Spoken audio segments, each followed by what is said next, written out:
Welcome, everybody, to our Nationals 2026 info session. My name is Lauren Burt. I'm the Director of Competition at the National Speech and Debate Association. I'm joined by Annie, our Director of Membership, and Danny from Visit Richmond. Danny, would you like to introduce yourself? Of course. Thanks, Lauren. Hello, everyone. I'm Danny Boniface, Director of Sports and Events at Visit Richmond, VA, and we're so excited to be a part of this today, and then of course excited to welcome everyone to Richmond, Virginia this summer. I know we're planning is well underway, and got lots of exciting things to share with you, and a lot of things we're excited for you to explore while you're in town for the national tournament. So. Again, thanks for letting me be here and excited to welcome you all to Richmond, Virginia this summer. Thanks, Danny. We want to send a big thank you to Visit Richmond, the Richmond Forum folks, and everybody who's been doing a ton of preparation to bring about 12,000 people to the city of Richmond this summer to compete. Tonight, we're excited to share with you some details about the competition, and then at the end, we will answer some questions that you've got. So there is a Q&A button at the bottom of your Zoom screen that we ask that you use. If anything comes up throughout the info session that you have questions about, we will answer your questions at the end. Yeah, we'll get into it. Awesome. Quick overview. We'll start off by spending a bit of time talking about the different qualification paths to get to nationals. I'm guessing a lot of you are already familiar with the main way people qualify to nationals, which is through their main event at the district tournament series. But there are two other options for high school that we'll spend a bit of time on. The first is the last chance qualifier, which gives students another opportunity to qualify to nationals in their main event. And the second is those non-qualifier supplementals. So nationals is a member benefit, which means every high school has the opportunity to bring up to two students to compete in supplementals, which start competition on Wednesday of nationals. So we'll give a bit of background on that as well and kind of highlight what that journey through the week looks like for those who might be having a bit of a different experience from that main footprint. Then we'll spend some time on what I know a lot of you are here for, which is the high school overview. So we'll talk about the competition venues, the hotels, how to get around, where to park. We'll go through online registration generally, as well as what to expect in person at registration, which for most people is Sunday, but we'll talk about middle school and supplemental registration as well. Spend some time on judging expectations and requirements, discussing what to expect with the competition, supplementals, and then we'll end with kind of an overview of middle school. So this will touch on middle school as well. Thanks, Annie. Like she mentioned, we're going to start with nationals is a great opportunity. What are all the ways that you can bring your students to compete? Of course, most of you are familiar at the high school level with the district tournament, which is the main way that schools will qualify students to compete at the national tournament. But we do have two additional ways to qualify to the high school nationals. The first one is the last chance qualifier that will be held online April 23rd through 25th. This is a virtual tournament hosted by the NSDA on NSDA campus. We allow students to compete in any of the main events and big questions at the last chance qualifier for that last shot to get to compete at nationals. This is intended for students who did not qualify out of their district tournament. So if they did qualify at districts, they cannot participate in the last chance qualifier unless they want to permanently give up that spot and try for a different event at the last chance qualifier. We do have a requirement that schools needed to have attended their district tournament in order to be eligible to send students to the last chance qualifier. The reason for this is that we want to make sure that our schools continue to support local competition, but we do not require that students had gone to the district tournament in order to be eligible to compete at the last chance qualifier. We know that there are lots of reasons that students might not have been able to compete at districts, whether it's scheduling issues or somebody was sick. So we want the last chance qualifier to be an opportunity for them to use, to have that second shot to get to nationals, but not if they already have their spot. The one exception to the rule that students cannot be qualified and compete at the last chance qualifier is World Schools Debate. We know that districts have different timelines and different methods for selecting their world's teams, and we don't want to disincentivize a district from selecting their world's team because it might jeopardize a spot at the last chance qualifier. So a student who has been selected for a world schools team, district team, is eligible to come and compete at the last chance qualifier as long as they're willing to give up that world spot if they do qualify. There is a question in the Q&A, which is, can World Schools debate teams enter in the last chance qualifier this year? The answer is yes. That's a great question, Jessica. Last year was the first year that we offered World Schools as an event at the last chance qualifier. It is only open to school-based teams, which means all 3 to 5 students on a team must be from one school, but it is an additional opportunity for students to come to nationals and worlds as well. The second opportunity that Annie mentioned beyond districts to get students to the high school national tournament is the supplemental event participation opportunity. So main events, which you qualify for out of districts or through the last chance qualifier, start on Monday of the national tournament week and continue on to Tuesday when preliminary rounds end. On Wednesday, we start supplemental events, and they are supplemental, they are extra. These are opportunities for any students who were knocked out of competition before Wednesday morning, but they're also an opportunity for up to 2 students per school to come and compete at nationals, even if they did not qualify in any events. So every NSDA member school, whether you have qualified students or you have no qualified students, can bring 2 students to compete in supplemental events. Registration for those events is on Tuesday night. Competition starts on Wednesday, and if they move into elimination rounds, those continue on Thursday, with final rounds and awards being on Friday. There's no requirement that the students or the schools that are bringing students in those supplemental events need to have attended the district tournament. So if you have new schools joining your district and your district tournament has already passed, this can still be a really great opportunity to get those schools at nationals experience. That's a little bit shorter. It might be more manageable for first-time speech and debate teams. We see a lot of really cool student stories coming out of this. It could be your sophomores who you think are going to have a really good shot at trying to qualify for nationals next year, getting to have that national tournament competition experience and really get them ready. Or maybe you have a senior who isn't the most competitive, didn't qualify for any event, but you know would be great for team morale and prep throughout the tournament, and you want to make sure that they get a chance to represent your team at nationals. It's really up to coaches to see how this opportunity might work for your school, but we wanted to make sure everybody is aware. National tournament information is live on the website. This is the high school site, so it's speechanddebate.org/nationals. If you're a person who likes to favorite or bookmark web pages on your phone or on your computer, this is definitely one that you should save. It will be your main hub for tournament information from now up until the end of the tournament. So the top, kind of in that purple section, has more in-depth information about each of these categories. So what to expect with your judge obligation, what will happen each day of the tournament, links to discounts and details about food. Everything that you need to know about the tournament is on this page or linked from this page. And that's what some of those key quick links there are in the white bar. So quick access to middle school nationals, which has a separate page, safety info, rules info, schedules and venues, so where competition is happening and when, and then the link to the hotel site, all easily accessible for you here. So definitely something to remember for high school. And then if you go to the next slide, Lauren, same thing for middle school. Separate website, speechanddebate.org/msnats has FAQs, tournament details, entry information, everything you need kind of right at your fingertips. So another good one to save for reference. We'll get into competition venues, which I know is what a lot of you are hoping to hear some details about. So first, some things that every competition venue is going to have. We're going to have air conditioning at all the buildings, as well as free Wi-Fi, so students can get on and access materials, and judges can grab ballots. That'll be easily accessible for everyone. Every competition venue will also have either a nurse or an EMT. It will depend based on what competition space you're at, but someone who can help with a health question or a medical issue will be available at all of our competition sites, as well as a security presence, which we'll talk about security and safety more in a future slide, but wanted to call that out in case it's a question at this stage. We'll also have lunch and concessions at all of our buildings.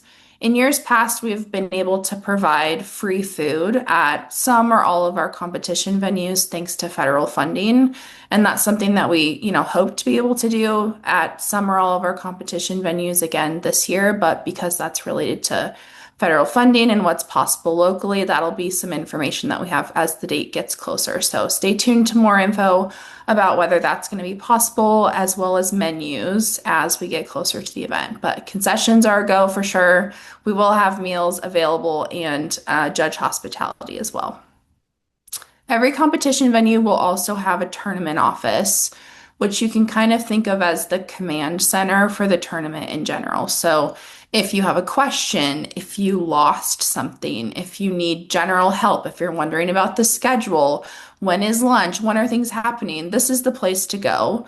There will be signs all over the tournament building directing you to the tournament office, and then it will also be noted on the maps that are available in the NATS 26 guidebook app, which comes out in late May or early June.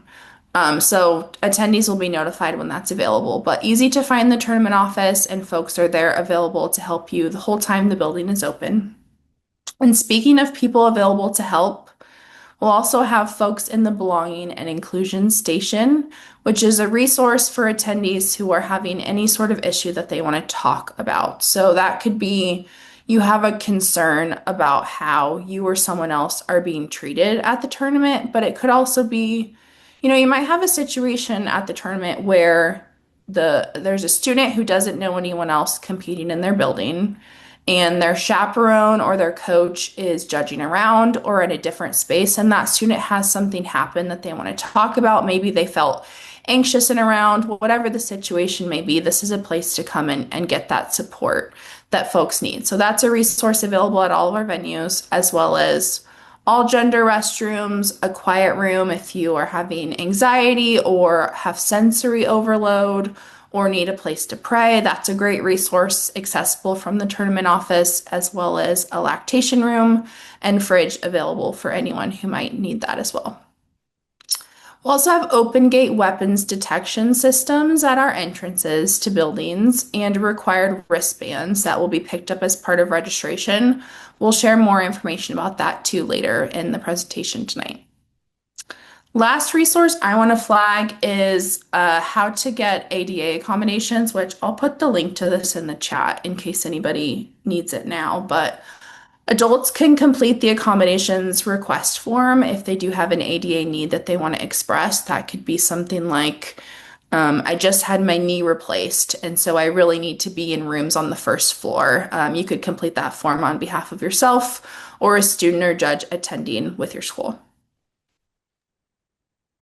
All of those resources that Annie mentioned will be available at every competition venue, high school or middle school, but we do have some special unique circumstances for high school supplemental events. Those are the events that we mentioned begin on Wednesday of the National Tournament Week, for students who come just to compete in supplemental events, or for students who choose to compete after being knocked out of competition before Wednesday.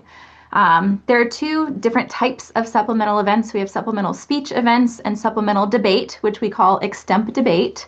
And if you've been with us at the national tournament in the past, you'll remember that we split up the supplemental groups into two separate groups that competed separately on the first day and then combined at the end. The reason that we separated them was because we didn't have schools that were big enough to host all of the students that wanted to participate in supplemental events and still create a good experience. This year, extemp debate is going to continue to follow that pattern. So if you have students who are pre-registered to compete in the supplemental event extemp debate, we are going to split all of those extemp debate entries into two groups in late May. Coaches, you'll be able to see this on your tab room registration in late May. There's going to be one group called the Cardinal group, one group called the Dogwood group, that's the state bird and the state tree of the state of Virginia. And all entries from a district will be together in the same group. So we know that districts often organize transportation as a district. So you can rest assured that if North High School and East High School have entries pre-registered in extemp debate, they will both be put at the same school together along with their judges. Those groups will compete at two separate locations on Wednesday, that first day of competition. And on Thursday, they will combine back together at one location and compete until they get the top two debaters that will compete in the final round for the national championship. So that's Exempt Debate. Again, if you've been with us for the last 2 years, it looks just like we did Nationals in Des Moines with two groups on Wednesday that combine on Thursday for Exempt Debate. New this year, or maybe going back to the old way, is in supplemental speech, we do have a location that is large enough to fit all of the students who are going to participate in supplemental speech, which is exciting because it means we will not be splitting anyone up in supplemental speech. So there will be supplemental speech held on a campus that has two schools. It has a high school and a middle school that are split by a parking lot. So we wanted to tell you in advance that it's great everybody will be together, but there will be a little bit of walking if you have students who are registered in multiple supplemental speech events. We'll talk more about the particulars of that venue in a moment. Here's the list. You'll notice on the website that Annie talked about first, that Nationals website, there is a map that has hotels we'll talk about in a moment. This map will be added shortly that has the list of venues where all of the school competition will take place. But I wanted to kind of walk you through what the flow will look like if you have students competing in multiple events. So I'm going to start in the middle here, downtown. All of the purple icons represent a school or a venue that is going to host competition. Downtown, right above the word Richmond, there are three purple icons that represent three different venues. One of them is the Greater Richmond Convention Center. That's where on Sunday all of our special events will take place, like registration, the expo. That's where our store will be to get the famous Nationals plushie. That is also where Congress competition will occur in the House, Monday through Thursday.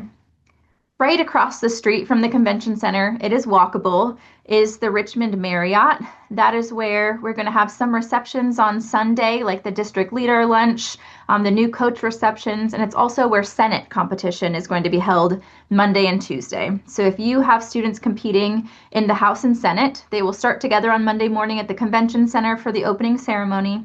Your House kids will stay put in the convention center. Your Senate kids will walk across the street to the Richmond Marriott to participate. And when we get to elimination rounds for Congress, all of it will be held at the convention center. That third purple icon over there is the Altria Theater.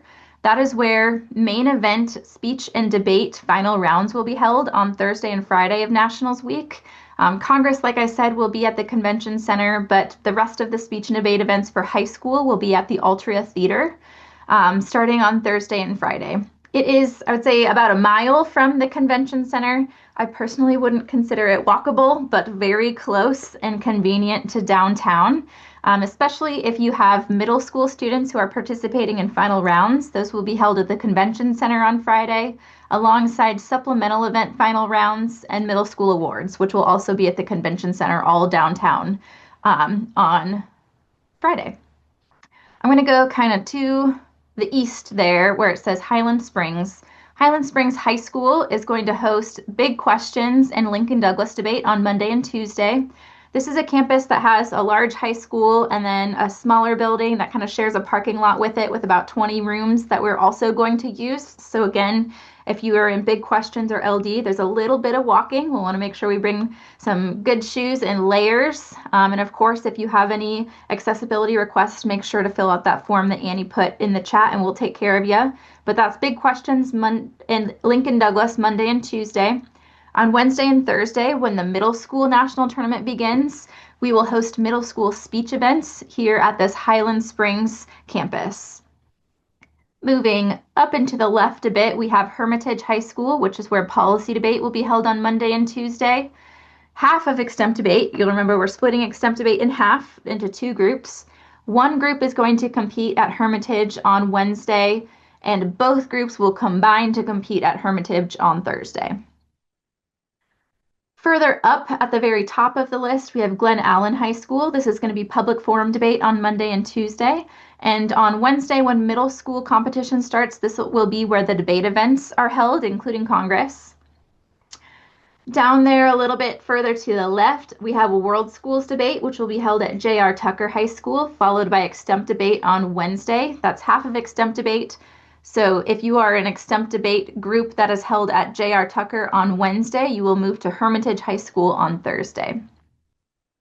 Moving to the bottom left, we have Clover Hill High School on Monday and Tuesday is going to hold both Extemp events for high school and informative speaking.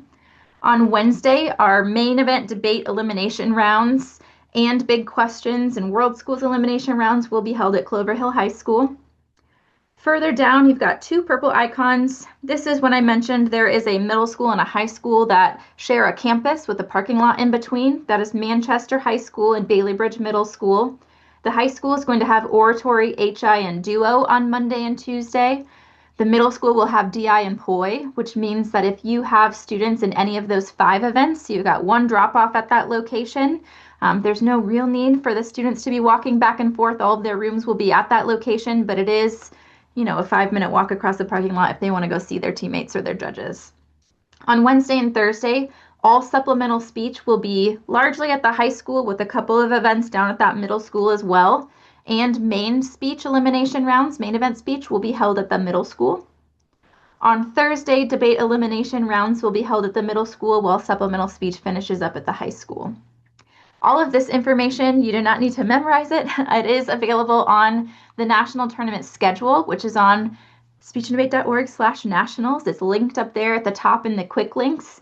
That walks you through the detailed breakdown of what event is going to be held where and when in that schedule.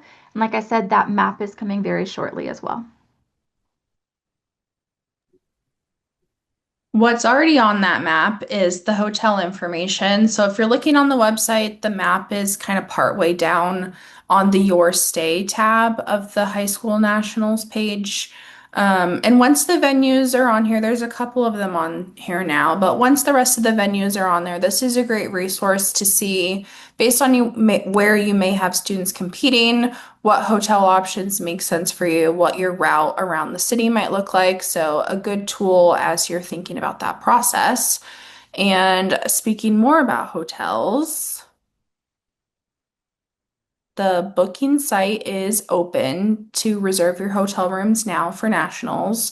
We do use a housing bureau, so the link to access that directly is on the screen, but it's also one of those quick links on the nationals page, so easy to refer back to. So you can find information about, types of hotels available, the different amenities they have, how you can pay for rooms for each hotel. All of that information is available in the Housing Bureau. So that plus your map should be a great tool in getting those rooms booked.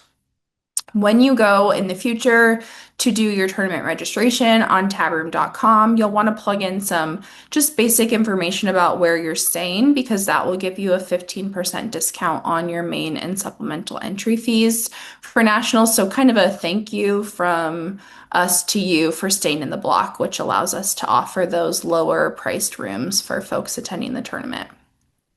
One thing to keep in mind when booking your rooms is there is a general deadline of March 31st to cancel any rooms you're not going to use without a cancellation fee. So it's pretty common for folks who maybe have completed part of their district tournament series or their tournament series is late to go in and reserve some rooms at the location that they want to stay at or near now, and then make changes before that deadline comes up. So make sure you check your specific hotel's policies as you're going to book that.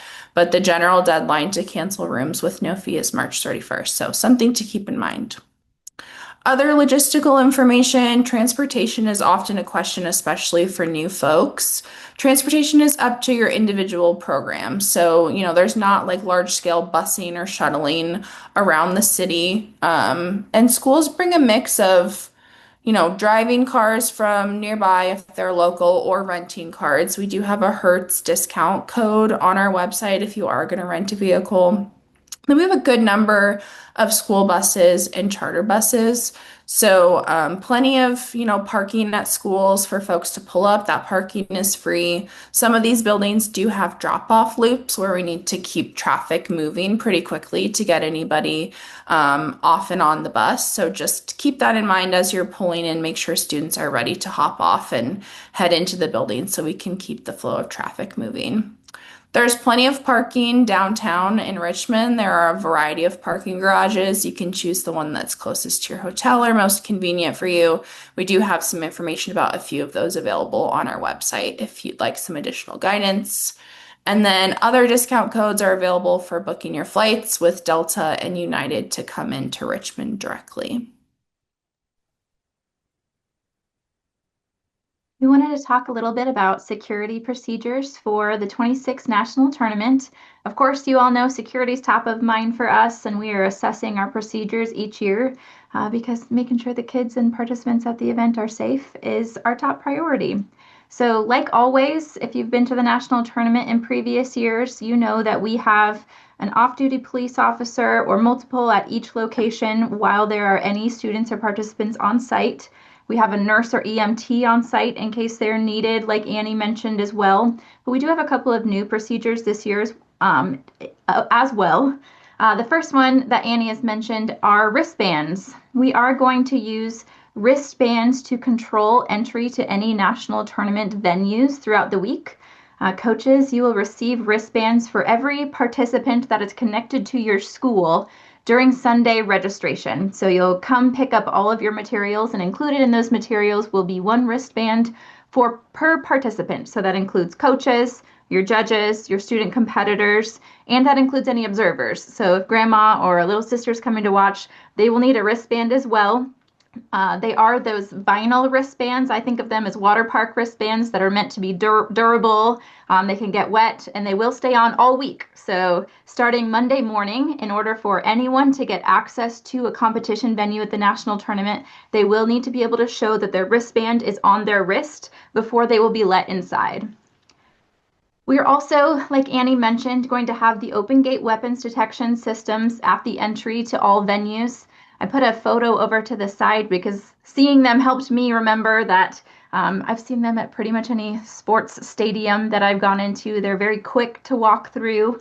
These are not metal detectors, so there's not a lot of things that you need to take off of you that will be flagged.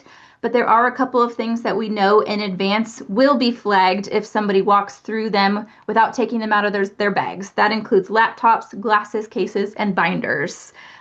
We know, of course, that many of our student competitors will have laptops, glasses, cases, and binders. So we're going to do our very best to communicate lots and lots of times that before you arrive at the entry to any competition venue, you should take those things out of your bag. We will have students pass them around to the security guard. They'll walk through the open gate system and be handed their stuff back and go seamlessly into the venue. Lots of students, I'm sure, are already familiar with these systems because they're in place at many school districts, including the school districts that we are using in Richmond. So the folks that are running these systems know how important it is to get people in quickly and safely, so that will be our priority as well. When somebody shows up to the competition venue, first thing they do, like we said, will be show their wristband. They'll pass around anything that they need and then they'll enter. But if they are missing their wristband for whatever reason, they will be required to go to a separate entrance. And at that entrance, they'll need to show identification to be given a replacement wristband. We do understand that there might be participants who have accommodations needs and are not able to wear a wristband all week for whatever reason. We ask that they would fill out that ADA accommodations request form that Annie put in the chat, and we'll work with the coaches directly of that team. Not new this year, many of you are familiar with the ribbons and the badges that our students, coaches, and attendees will wear throughout the week. Those are not going away. Those are an important part of national tournament tradition and also a very easy, visible way to identify that somebody who is in a national tournament competition venue is supposed to be there. So in the same way, we are going to ask that all of our students and our participants are continuing to wear their wristbands and badges. Just as a second double check once somebody's inside that they're supposed to be there. And if you lose your ribbon or badge or need a replacement for whatever reason, we'll kindly ask you to go to the tournament office and get that taken care of. There will be limited stage access at both the Altria Theater, where final rounds will be occurring, and the supplemental and middle school stages for the awards ceremony at the convention center. Just by virtue of being in a theater, the front of house access to the stage is already very limited, but we will have additional security personnel and additional credentialing requirements for anybody going backstage this year at all of our stage entry points. Lastly, this one is new this year. We will have a clear bag policy on Thursday and Friday at the Altria Theater. Remember, that's where main event high school final rounds and the awards ceremony will be held. This is a theater security policy. We are working with them to have 12 by 6 by 12-inch clear bags allowed. We are told those can fit most 13 and 14-inch laptops.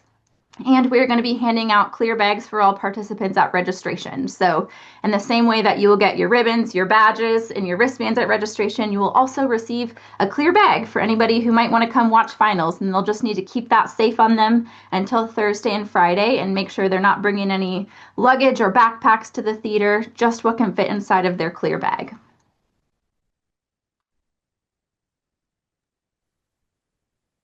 Okay, continuing with some of the identification stuff, we'll talk about online registration as well as in-person registration. And a lot of what we're saying about registration for high school on Sunday is very generalizable to middle school and supplemental only registration. The exception would be some of these specific events that we'll talk about with Sunday, but all this process stuff with picking up your materials, the things you're being offered is the same regardless of what you're there for.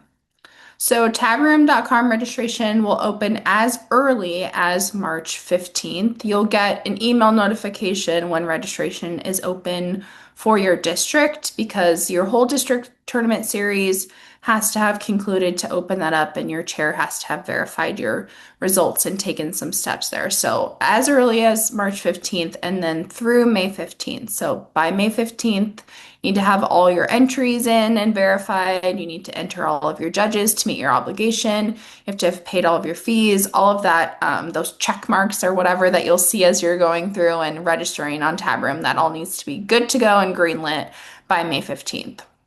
And as Lauren already mentioned, one thing you'll want to do as you go is enter, I think the example was grandma and sister, who are maybe the attendees who are coming with your tournament, onto that judging and attendees tab so that we can get them both their wristband and that orange attendee ribbon to be worn when they're in tournament venues.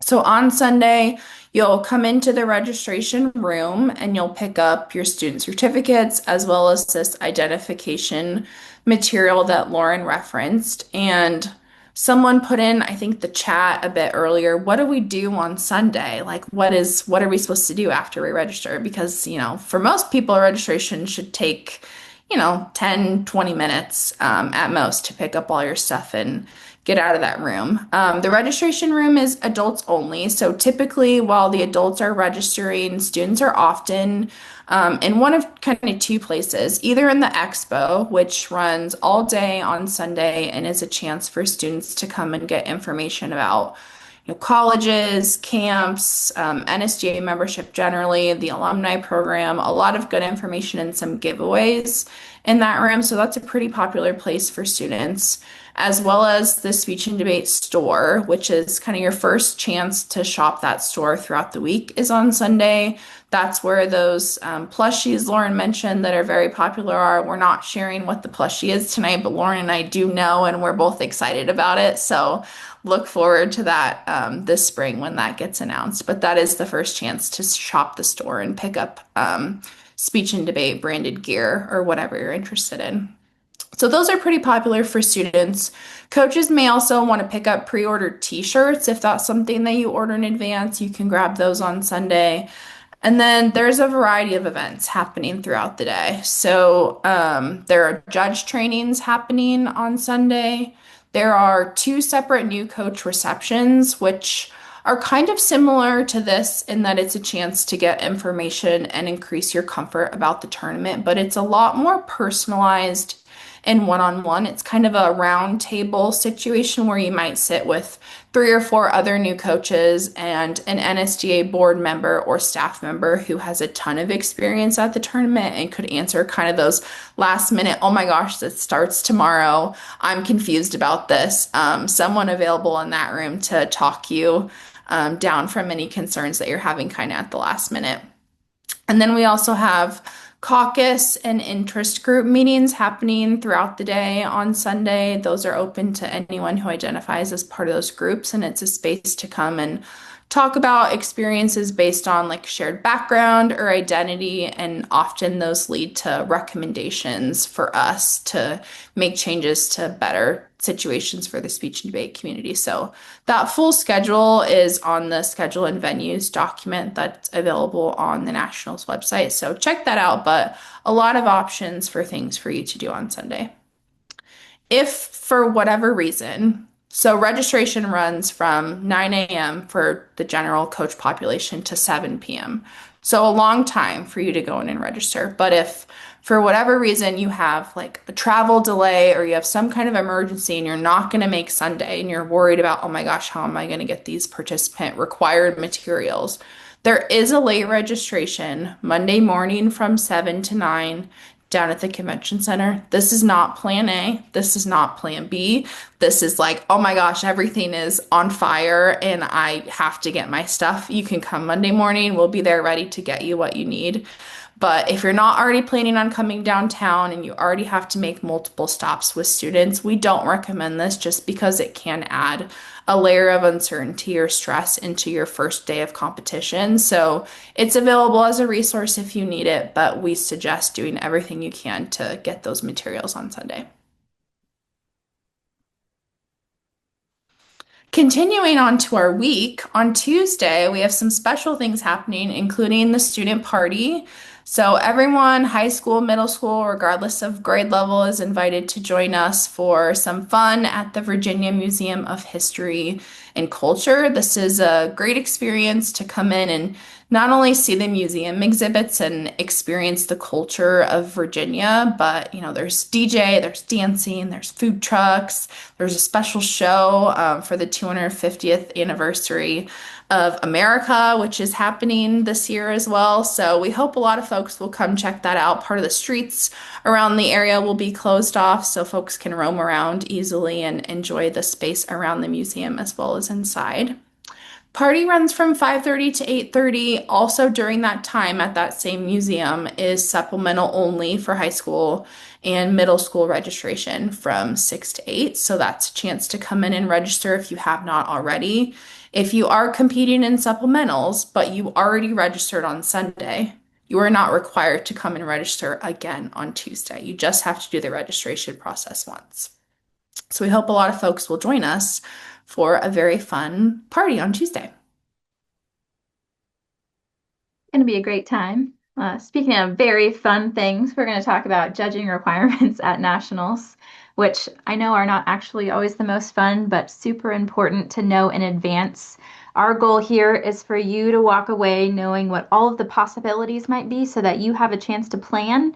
You're always welcome to reach out to us in advance if you have questions about how or where your judges might be assigned. But the takeaway is that we're going to ask you to be pretty open and flexible until June, a couple days before the tournament, when we give you a lot of details. And the reason for that is that we have about 3,500 different judges that are coming to nationals.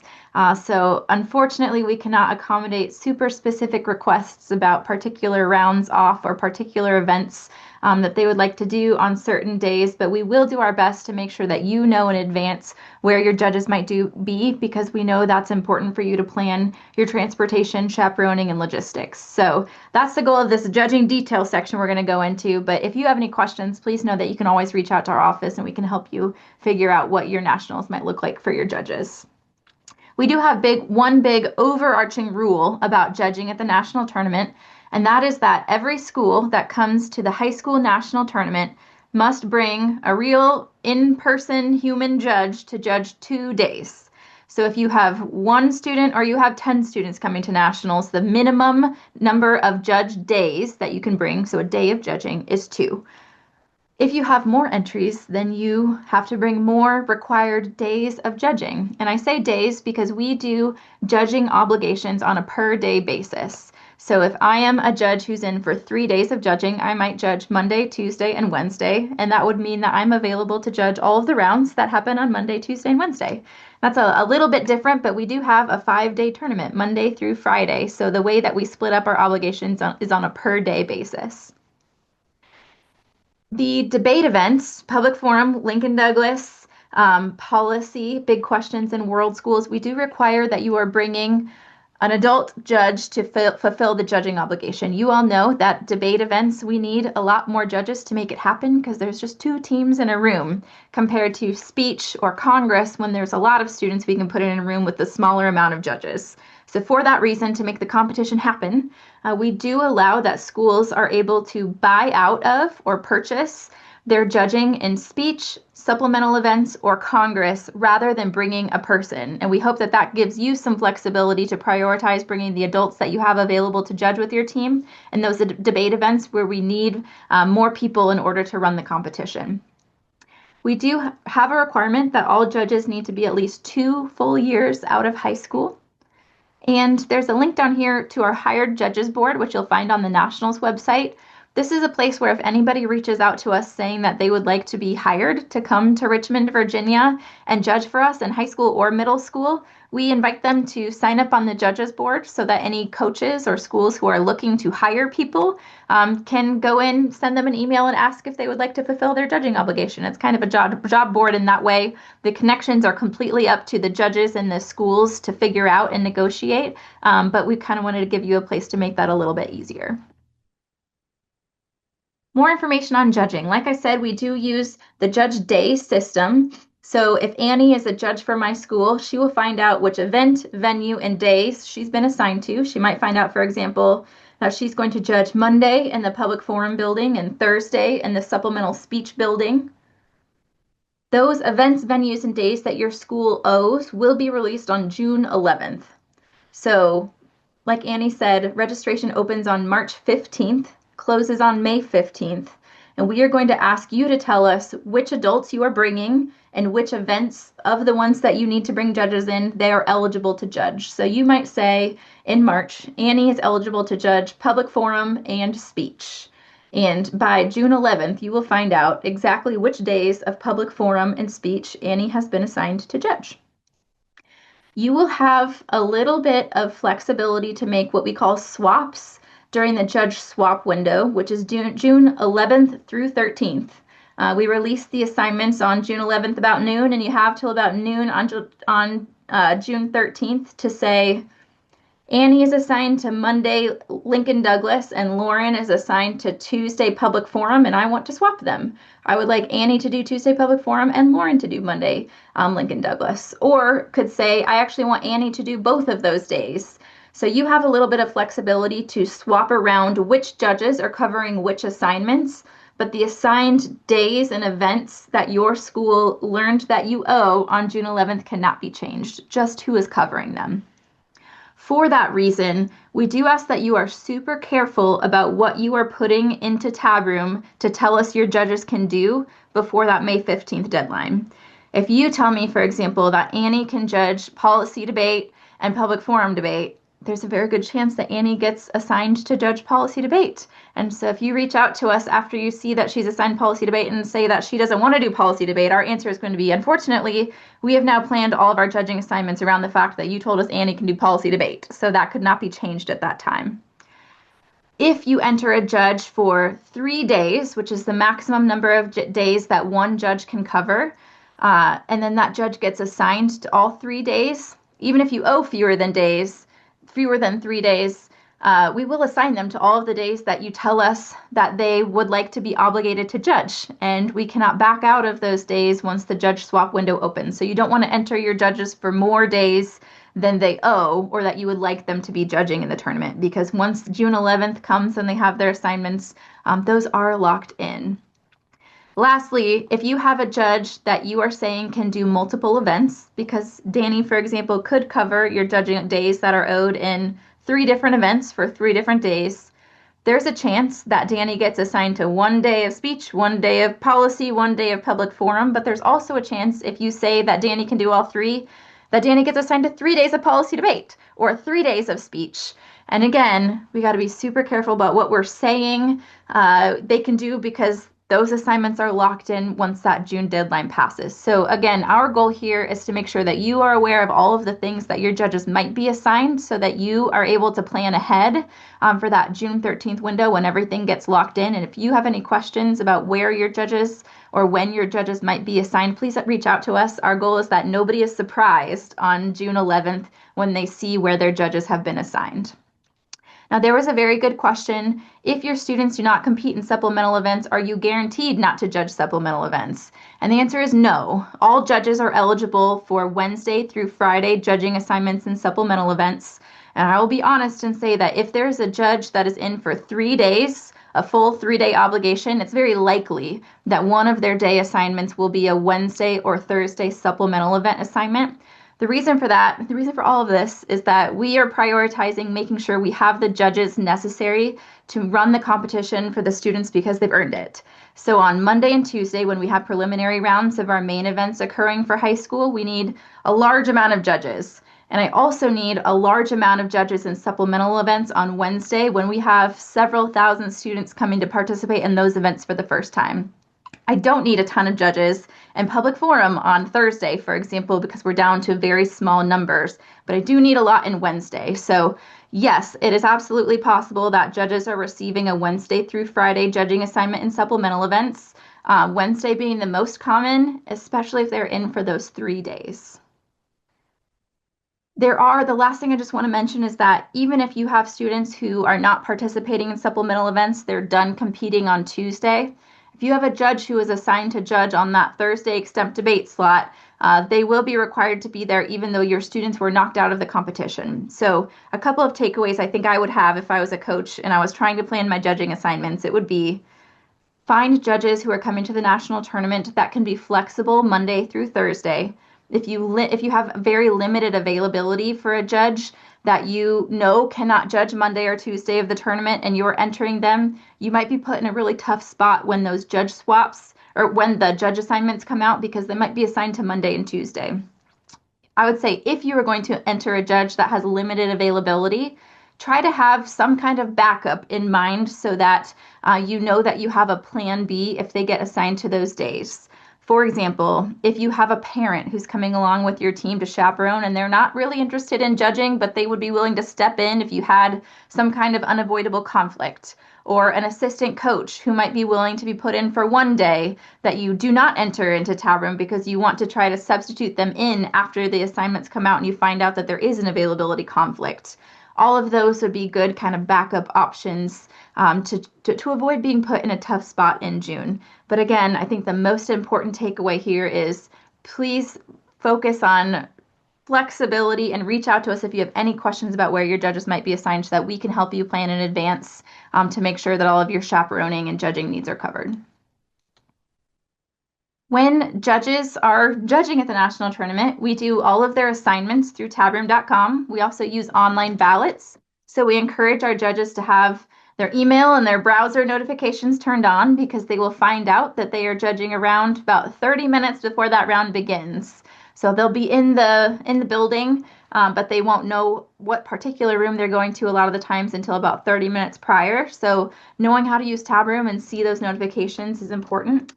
Like I said, if they're in for a Monday judging assignment, that means that they're eligible to judge all rounds that day. We try to give everybody a round off if we can, but they have to be available for all of them. And we try to dismiss our judges as early as possible if we know that they don't have an assignment. There are some requirements of judges that are due on May 15th. A couple of them include some questionnaires that are our paradigm questionnaire forms. Those are for policy, Lincoln Douglas, and new this year. Also, there will be paradigm forms for PF and world schools. These are specific questionnaires that ask questions, not just the open-ended tab room paradigm that judges will be required to complete by May 15th. There's also some required judge accreditation that we ask our judges to complete. If they've already done it, they do not need to redo it, but we will have new courses that are required that are coming out in mid-March that we will ask all of our judges to take.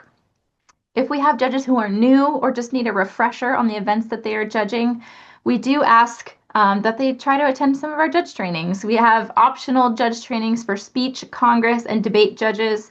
The only one that is not optional is World Schools Debate. We do require that our World Schools Debate judges come to a training on Sunday and watch a little bit of a demo debate for us too. There was one question in the chat I just wanted to answer now while we're talking about judging. The question is, will coaches be placed in the same building as their competitors? This is a really good question.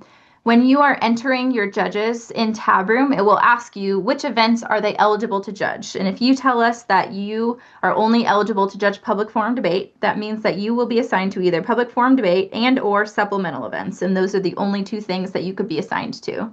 If you have students in public forum debate and you say that you are eligible to judge public forum debate, that is where you will be. But the day of the week and whether you also have supplemental event assignments is up in the air until that June date. The hard one, of course, is speech, because speech is at 3 different locations, really 2 different locations. There's 5 events on one campus and 3 at another. You'll notice when you enter your speech judge that it will ask you if you have a preference of whether they're with the info and extemp kids or whether they're with the interp and oratory kids. And we do our best to make sure that judges are placed alongside that preference because we know that's important for chaperoning needs. It's very rare that we are not able to give a judge their preferred site unless they don't have any students competing at that preferred site. It's the only time that we say that it's okay to maybe have them at the other one if they need it. I want to talk a little bit briefly about supplemental events. You all know these are the events that start on Wednesday. These are only for high school students. We do ask that students are pre-registered in their preferred supplemental events by May 15th in Tab Room. There's a whole bunch of them. There's 8 different supplemental events, 7 speech events, and 1 debate event. And you can pre-register your students for as many as you would like in Tab Room, knowing that there are limitations to how many they can actually compete in. So if you have a student that wants to actually do extemp debate on Wednesday, they cannot do speech and extemp debate. They're at separate buildings. The schedules don't mix up. So if you pre-register a student in speech and extemp debate, you know they can only actually do one.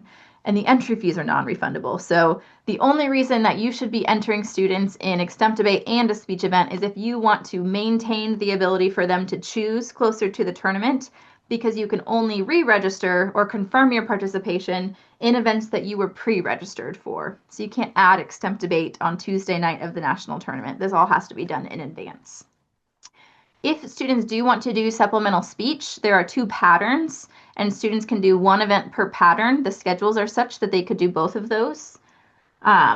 And there is always the middle school judging option. So for our high school coaches, if you have students who are knocked out of competition before Wednesday, they're invited to come to judge at the middle school national tournament. It's a great time. I think a lot of our high school students find it to be really fulfilling, and I know the middle school competitors appreciate having dedicated and experienced high school judges in that pool as well. If there are schools who are only bringing students who did not qualify to the national tournament and they're coming in supplemental events, so that means they have no students who are competing on Monday morning, you will see the National Speech and Debate Tournament appear under existing tournament registration in Tab Room. That's how you will complete registration. You can either come to register on Sunday if you're there early or on Tuesday at the student party, like Annie mentioned. But there is a series of buttons you have to click in Tab Room to re-register your students. And this is true for anyone who's coming in supplemental events without qualifiers, or if they have qualifiers that are coming in supplemental events. They need to click the button in Tab Room to re-register them on Tuesday of the national tournament. If Danny is pre-registered in extemp debate, I, running the division, do not know if Danny is actually going to come and compete in extemp debate on Wednesday, because maybe Danny wants to go judge middle school instead, or maybe Danny's competing in elimination rounds on Wednesday and won't be available, or maybe Danny decided he wanted to go do speech instead of debate. So we do rely on our coaches going to tab room on Tuesday at any point between 12 and 9 p.m. and clicking, yes, Danny is going to do speech and extemp debate. Otherwise, they won't be scheduled. If there's a school that is only coming for competition that starts on Wednesday, as in they have nobody competing on Monday and Tuesday, we will make sure that their judges are only used Wednesday through Friday as well.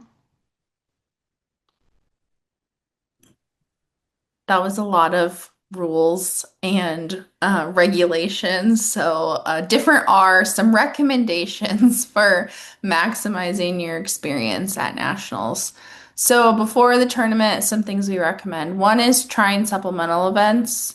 Like Lauren said, it's something that a lot of students recommend or say that they had a great experience with at nationals. And I think it was Ray who asked, what do we do with students when they're done competing? This is a good option. So is high school students judging middle school, but so is watching rounds. So you can kind of choose what makes the most sense for your students, especially depending on what like grade level they are. If they're seniors, maybe they don't want to do supplementals and they would really like to get some experience judging middle school before they're on the judging circuit next year to get that experience with giving feedback. That could be a good option for them. Another thing we would recommend is driving your route in advance. I think there was a question in the chat about I have to drop off my competitor. Am I going to be able to make it to do my judge assignment? We strongly recommend thinking about where are all the places you have to drop students off Monday morning and where do you have to end up, and just doing a test drive of that route on Sunday or on Saturday, whenever you have time, just to increase your comfort level. Trying to get all those students in the car and ready to go on time could be stressful Monday morning, especially when nerves are high. And so this is just a way to take some stress off of your Monday morning if you know exactly where you're going, where you're going to pull in, where you're going to drop them off, where you're going to pick them up. All of that information can be done in advance if you plan accordingly. Other suggestion here is pack what you need to set yourself up for success. So I think most students are going everywhere with a water bottle these days, but a good reminder to bring water bottles and keep themselves hydrated. Our staff sometimes yells like water check, and everybody has to drink water because at a tournament or when, excitement or stress are running high, sometimes people forget to hydrate. So having that water bottle with them is a good reminder. And so is having favorite snacks. Like we said, concessions and meals will be available, but there's something comforting about knowing you have something with you that you like to eat. So we recommend traveling with snacks as well as chargers, power strips, battery packs, everything they need for charging technical devices. Plus, comfortable shoes and layers, just like you would with any other tournament. Make sure that you have what you need to be comfortable and able to move throughout the building. When we ask experienced coaches, what is one thing that you wish you knew attending nationals for the first time? A big thing that comes up is increased coordination with other coaches from your district or from your general area. Nationals is a big undertaking, especially if you're coming like for the first time as a solo coach. And it's really helpful to have a village there to support you. So we recommend once you know where your students are going to be, where your judges are going to be, what supplementals your students are doing, it's really helpful to coordinate in your school district or in your NSDA district with where are other folks who your students know or going to be, so that if you do have a student who's at a supplemental building and there's no one else from their school there, you're at a different space, they need a familiar face, this is a way to provide that resource. And it's also really helpful for coordinating transportation. So a lot of schools will decide to go in on school bus or charter bus together to take some of that logistical effort out of it. If it's like all the debate students are going on this bus and all the speech students are going on that bus, so that the loop to drop students off goes faster is another option. So think about who your village might be and coordinate with them that information and contact sharing. Other thing to think about in advance is the Road to Nationals Fund, which provides financial support for teams attending nationals at the high school level, especially those attending for the first time. So if you're thinking about nationals and you're really worried about the budget in terms of like transportation or housing or meals for students, this is a great resource. Those applications open March 9th and you have until April 22nd to apply. So if that is kind of in the back of your mind as a concern, this is a good resource to pursue. During the week, a lot of things we've already talked about. We recommend going to Sunday events, checking things out, especially attending those judge trainings. The student party is fun on Tuesdays. The student surveys typically tell us that's one of their favorite things about the week is kind of that more casual opportunity to interact with other students outside of the competition. Judging middle school is great. So is watching rounds. It's a great way to learn by watching the best of the best in your event compete. Or if you want to try something new as a student next year, watching rounds in that event can be really inspirational and motivating for trying that. And we encourage you to come to the award ceremony. We call it kind of the Oscars of speech and debate. We get to recognize like the best of the best. Our big award winners have their moment on the stage, which is really fun to see those dreams coming true, reaching that goal that everyone is hoping for one day. Last thing is, nationals is a marathon and not a sprint. And like I've said a few times, emotions are running high at the tournament. Students are so excited. They're nervous. They want everything to go well. They're really looking forward to this, a lot of them for their whole high school career. So getting there is huge. But that can also be draining, especially as the one responsible for them. So just remember to get as much sleep as you can, to stay hydrated, make sure you're eating, and just do what you can to take care of yourself so you can take care of your students. I wanted to share a little bit more about the middle school national tournament. A lot of what we've said here tonight about the student party, all of the things that you will find at the different venues, and so on, apply to our middle school competition as well. But who can come and the judging requirements are a little bit different for middle school. So, like we've said, registration for the middle school national tournament occurs on Tuesday night. It'll be at the museum where the student party is occurring, so there will be a really fun welcome for the middle school students and coaches. They will be required to wear the wristbands, the ribbons throughout the week as well. But it is an open invitational, the middle school national tournament. So there's no qualification when we talk about supplemental events or the last chance qualifier or districts. That does not apply to middle school nationals. Anyone who is eligible, which means that they are NSDA member schools and students that just finished their 5th through 8th grade school year, is welcome to come to the middle school national tournament. The dates that are important to know is that they do use the same high school deadlines. March 15th is when registration opens. May 15th is when all of the registration information is due. Wednesday and Thursday is competition at those school venues that we talked about, and Friday is when middle school and awards will happen at the downtown convention center. Judging is a little bit different for middle school. They do not use the day system since there's 3 days of middle school competition instead of 5. It's a little bit easier to manage.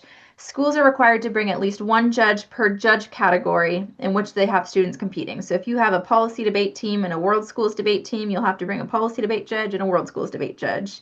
If you have 4 kids competing in speech, you'll just have to bring a speech judge. Our rules are that schools are required to bring at least one judge per category.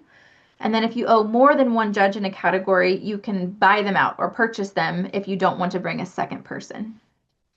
We talked about supplemental events. That does not apply to middle school. Supplemental events are for high school only, which means middle school judges are not eligible to be assigned to judge supplemental events. If you're a middle school judge, you will be assigned some middle school events. There's a really cool awards ceremony on Friday at the convention center where all the students get their awards and some cool pictures taken. So it's fun to come watch middle school final rounds, even if you don't have students competing in them. And the convention center will be open for you, which is a great way to spend your time at the end of the week as well. So, how do you get help? Obviously, we've provided a lot of information, but especially if you're new to the tournament, you're probably going to have some questions that we haven't answered. So, one resource to mention is there will be a webinar that takes you through how to register for nationals on Tab Room in March. So, that will be also available as a recording. So, stay tuned for more info about that. But if that's something you're concerned about, a resource is coming. If you otherwise need help ahead of the tournament, contact us how you usually would. You can email us at info@speechanddebate.org. You can call us on the phone, check out the FAQs for high school and middle school, and then the accommodations form is a great resource to remember as well.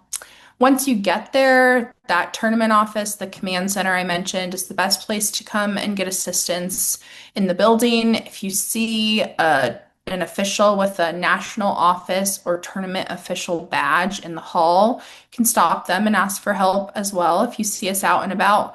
Or during the tournament, you can also email info@speechanddebate.org. That is going to be slower than going to the tournament office and getting that assistance. But should you need help after hours, like especially when you're trying to re-register students for supplementals, that's a great resource to have to contact us during the week.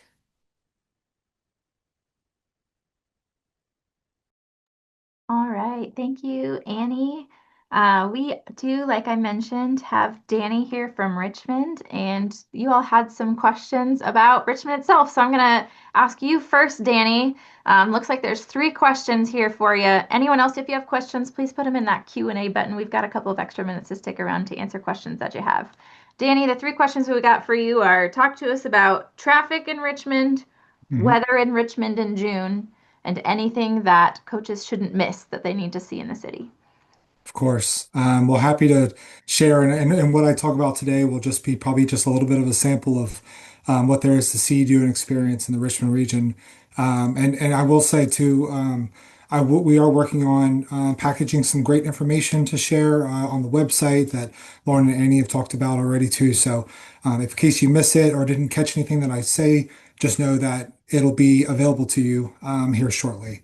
So traffic, I definitely would recommend. I know Annie said about driving, testing the route, but I'd say traffic is moderate. I mean, a lot of times I hear a lot in Richmond that you can kind of get anywhere in 20 minutes. I know in some cases, of course, if you're going from the very far end of from one competition site to down to Manchester High School, I mean, you're looking at maybe 30 minutes, but traffic is fair. I mean, it's your typical rush hour congestion around the major corridors, but other than that, it's manageable. It's easy to get from point A to point B. And again, so I'd say Richmond is very drivable, very easy to navigate, easy to get around. So shouldn't be any worries. But again, I would definitely say during the typical morning rush hour, evening rush hour, just like most major destinations, you're gonna experience maybe a little bit of a heavier traffic, but for the most part during the day, it's gonna be great. Weather, I know that was another question you asked about. So I know as we get to June, I'd say the average kind of weather forecast, well, average temperature is kind of warm to hot. Humidity is starting to kick in a little bit in within Virginia. So, but I'd say kind of temperatures average around on the high end, about low to mid 80s, and then of course in the evenings and nights, about the low to mid 60s. So pretty good weather. Again, it's the summertime in the Richmond area is a great time to be around. But and then things to do. I know there's quite a few things. Of course, again, and I can only touch on just a short few of them. But I would point out that Richmond was named the number one town to visit by CNN. So we've got a lot of great things. We've earned kind of that accolade through all the things that there are to see, do, and experience. But I know starting with whether you're interested in being outdoors or indoors, and I also recognize that too, based off of the map that was shown earlier, that there are different kind of pockets of areas that, um, teams and everyone will be staying in. So whether you're down in the downtown area, whether you're out in the Henrico County area, which I guess is the north end of the Richmond area, and then Chesterfield County, which is the kind of the south end of the Richmond area. But there's tons to do, but just a couple to name that I think are worthwhile to visit. I know already with the student party, Virginia Museum of History and Culture is an awesome site. So if you don't get a chance to explore inside during the student party, definitely would recommend going back to pay a visit. Right next door to that is the Virginia Museum of Fine Arts. With Kings Dominion in Soak City, it's a great theme park in the area. The Richmond Metro Zoo, definitely a personal favorite of mine and for my kids as well. So that's in Chesterfield for those. I would say it's closest to Cloverville High School for those if you're associating it with a landmark on the map. We have some great, really rich shopping districts too. So Short Pump Town Center is over there near like the Glen Allen High School location over there, but it's a fantastic mall over there. And then Carytown is another personal favorite, which is downtown. You won't find any chain stores there. It's all local stores, great shopping for those that are into that. And then just two more to mention that I think are notable. I know on Sunday there was the question about what there is to do, maybe after the expo, after the registration and all that. The Richmond Flying Squirrels is our minor league baseball team in the area. They have a brand new ballpark that's opening actually in April. So it's a great experience. But they are playing on Sunday, so they're in town Sunday evening. So that's a very awesome evening event to do. And then the James River, as you probably saw from the aerial map, the James River runs right through downtown. So there's lots of walking trails and walking paths right along that area. Awesome, and there's actually a footbridge that goes right across the river, so you can get some great views of the skyline of downtown Richmond. But again, I'm just really excited for everyone to experience the Richmond region and all it has to offer, and we'll be sharing some more information here in the coming weeks. Thank you so much, Danny, for joining us and for all of your work to prepare for everyone to come to town. We are super excited to be in the city. It's going to be a really special event. So thank you. You're welcome. I see that there are a couple of questions in the chat about specific judge to entry ratios that determine how many judges are owed. So I'm going to put two links that answer your question with specific details on the website in the chat while Annie answers the next question out loud. Yeah, we had a question from Lori about a policy team that is coming without a coach and how that works for registration. Whatever adult is coming with this team to supervise them while they're at the tournament will need to be entered in tabroom.com, as we discussed with registering all attendees in that system so they get their identification. And that individual would be responsible for picking up those materials and distributing them to any students and judges associated with the school. The students could not come in and complete registration themselves. Only an adult can pick up registration materials. And we require that the parent is signed off on by the school to be the representative at the tournament, too. Looks like there's a question about we don't have any highly experienced judges for the debate portion of judge requirements. What are our options? I'm really glad you answered this question. I think there's many people that are probably feeling similarly. I know it can be tough to come and judge an event that you're inexperienced with. My answer is that we have lots of resources to get your judges qualified and feeling comfortable before they come. This is high school debate. It is impressive. We want to do right by the students, but it is created to be a communication activity where students are adapting to all kinds of different levels of experience with debate, whether they are completely new to the format or whether they've been doing this for many years. So what we ask of our judges is that they do the required training, which takes them through a pretty comprehensive video and quiz training course that will teach them all of the fundamentals of what they should be looking for while they're judging, how to give good feedback and comments, and that if they still have questions, that they come to our judge training sessions that are held on site. So on Sunday, we have that optional judge training session that'll happen at 2 or 2:30, depending on the event, at the convention center during the registration day. For middle school, we've got judge training sessions that will happen on Wednesday morning that our judges are required to go to. We will get your judges to a place where they feel comfortable, and we appreciate you reaching out to us in advance so we can share any resources that they feel that they might need in order to be a great judge for the students. I think that brings us to the end of the questions in the Q&A. So thanks for everyone for joining us tonight. We're really looking forward to seeing a lot of you at nationals. If you see us and you recognize us, come up and say, "Hey, I heard you talking for an hour and 15 minutes." We'll be really happy to connect with you in person.